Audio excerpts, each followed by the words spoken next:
YouTube family, what's good with you? It's your boy 2A-N-LA, and as always, fam, anything I say in this episode, prior episodes, and future episodes is just my personal opinion.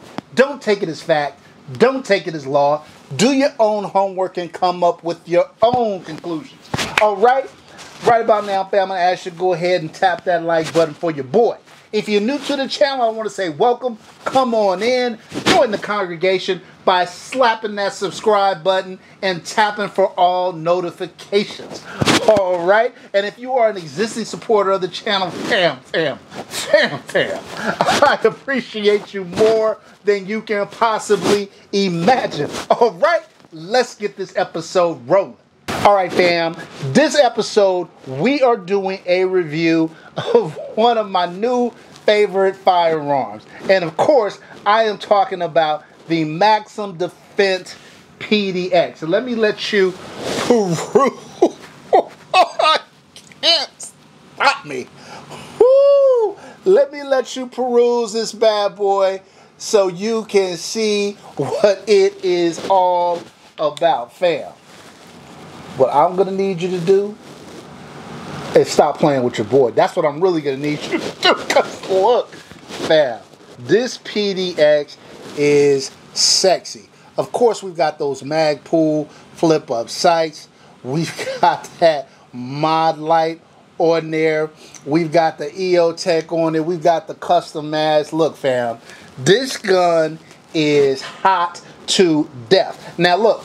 Before we get into the review, you guys see that I have that pistol brace. So if you guys have not been following it, I gotta admit, fam, I'm a little worried because I think probably people that watch this video are well in tune as to what's going on with the ATF relative to the pistol brace rule. But I think there's a lot of people out there who just, went out to their local FFL, brought a base pistol, and they don't watch YouTube religiously. They're not tied in and may not know. So definitely share this video to everybody who can, get some benefit from it. But as a quick way of updating, the ATF came out with a rule recently disallowing the use of pistol braces on short-barreled rifles. And this is not a law, it's a rule, but enforceable, and certainly if convicted, you could go to jail. So you guys might be asking, well, then why the hell do you have a brace on your pistol? So look, there's a few different workarounds, right? For most people, the easy workaround is to submit the paperwork to register your firearm as a short barrel rifle, in which case you can use the pistol brace without any issue, right? Unfortunately, as I live in California, that's not an option for me. So I was fully prepared to remove my pistol brace on all the pistols that I have as soon as the rule came into effect, and it just would be what it is. Fortunately for me, I have been a long-standing member of all the Firearms Policy Coalition, the Gun Owners of America, and the Second Amendment Foundation, who have in turn sued the ATF for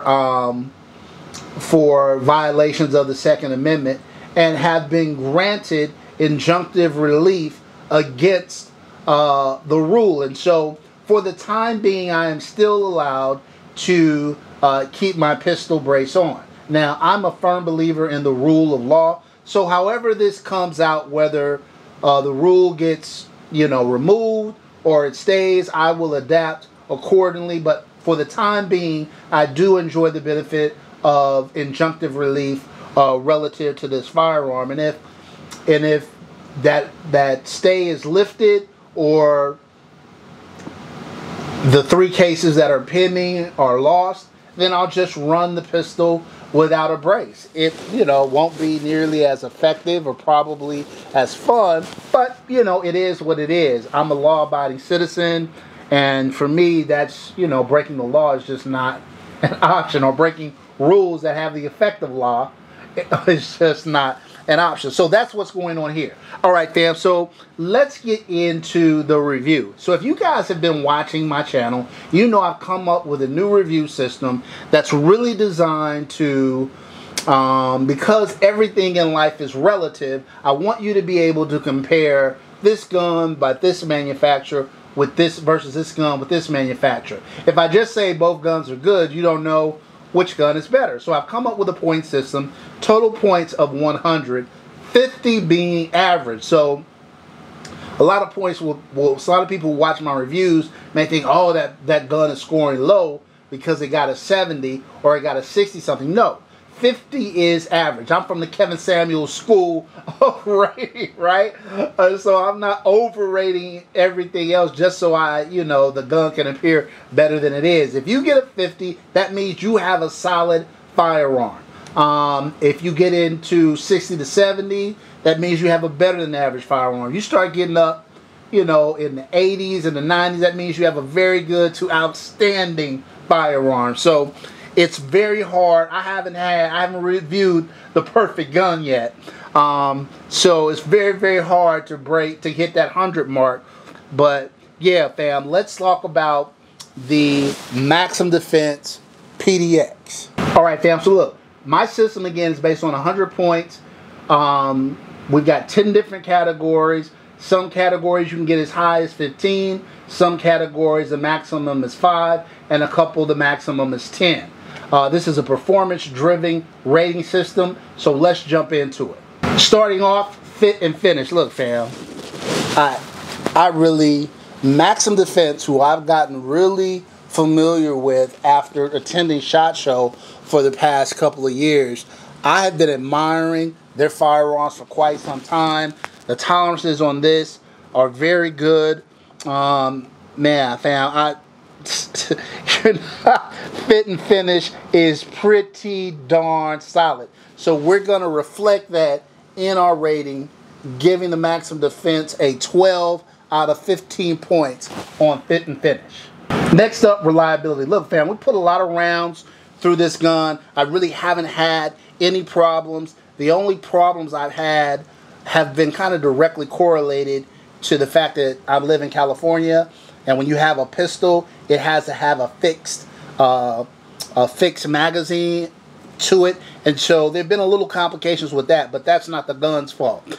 In terms of actual, how the gun ran, misfeed, it's been flawless thus far. I'm hesitant to give any gun a perfect score in terms of reliability, but we're going to get this high marks with a 13 out of 15 for reliability. Next up, durability. Look, fam, Maxim Defense makes a very durable gun. This gun feels great. It's weighted great. It's balanced. It's made from quality materials. And I'll go ahead and put up the specs for the gun so you have it up there. But I really like it. We're going to give this a 12 out of a possible 15 points for durability. Next up, fam, trigger. Look, fam, y'all know I'm a trigger snob, and most of the time I'm always trying to upgrade and improve the trigger. But I gotta say, fam, this trigger was pretty good out of the box. I don't have a lot of complaints about it. let you check that out. So there is no take up. You are on the wall right there. So obviously, if there's no take up, the wall is clearly definable. Crisp, clean break. Reset. Very nice, fam. Look, very, very nice for an out-of-the-box trigger. So we're going to go ahead and give this trigger an 11 out of possible 15 points. And that's pretty good for a PDW out-of-the-box trigger. All right, fam, now we're entering into our 10-point categories. And the two categories are ergonomics and accuracy. So look, fam, from an ergonomics perspective, I gotta say, this gun feels, despite it's incredibly comfortable, it feels really good in the hand. Obviously, this tight little package makes it very easy to maneuver. It's very well balanced. I love it in terms of the way it feels.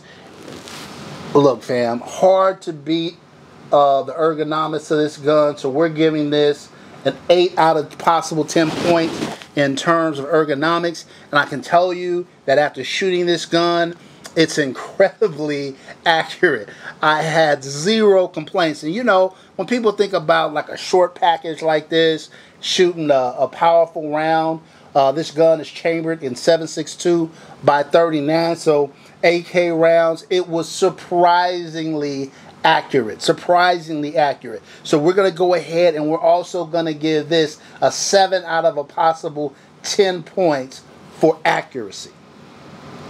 All right, fam, so now we're breaking into the 5-point categories, and there are 4 5-point categories. The first of which is maintenance and upkeep. So look, fam, this gun has a proprietary setup. It is very different in terms of how it operates because of the way they have their proprietary buffer tube system is. It's a little bit more challenging than your typical AR-15. So for that, we're going to give this 3 out of 5 points in terms of maintenance and upkeep. Next up is affordability. This gun MSRPs for right around $2,200, I believe. I'll put it up there so you guys can check it out. For what you get, now is that expensive? Yes, but for what you get, you know, to be able to shoot 7.62 by 39 out of such a small package with a great trigger, QD mounts on both sides of the firearm. You get a lot of bang for your buck. So we're going to go ahead and we're going to give affordability a 2 out of 5 points. Next up, aftermarket support. So aftermarket support, you know, look, fam, it takes Duramags or traditional AK mags. Obviously, you've got enough of a rail up top to be able to fit your flip-up sights and optic and run a pad on here, so for your light. So I think that's special. Yeah, fam, I think there's adequate, because it's very similar to an AR-15 platform. I think there's a lot of aftermarket support for the gun, and so we're going to go ahead and we're going to give it a 3 out of a possible 5 for aftermarket support. All right, fam, last but not least, flex. All right, is the gram going to go crazy, right? Are your boys going to go crazy when they see it, fam? Look, I took this out to the range, and I'll definitely put up some range footage when it's done, fam. Everybody thought this gun was sick, fam. Everybody was bugging about having that 7.62 point by 39 in such a short package, and a lot of the recoil mitigated by the hate brake that they put up on the front of the gun, which makes this gun, I'm not going to say it's soft shooting, but very, very manageable. Not what you would expect shooting that kind of round out of such a short package. And so look, fam, everybody was loving it. And so we're going to go ahead for flex points and give us a 3 out of possible 5 for flex. All right, fam, now when you add all those scores together, you get a solid 74 out of 100 points for the Maxim Defense PDX. Now remember, fam, 50 is an average firearm, so this is several degrees above the mean, fam, when you talk about the Maxim Defense PDX.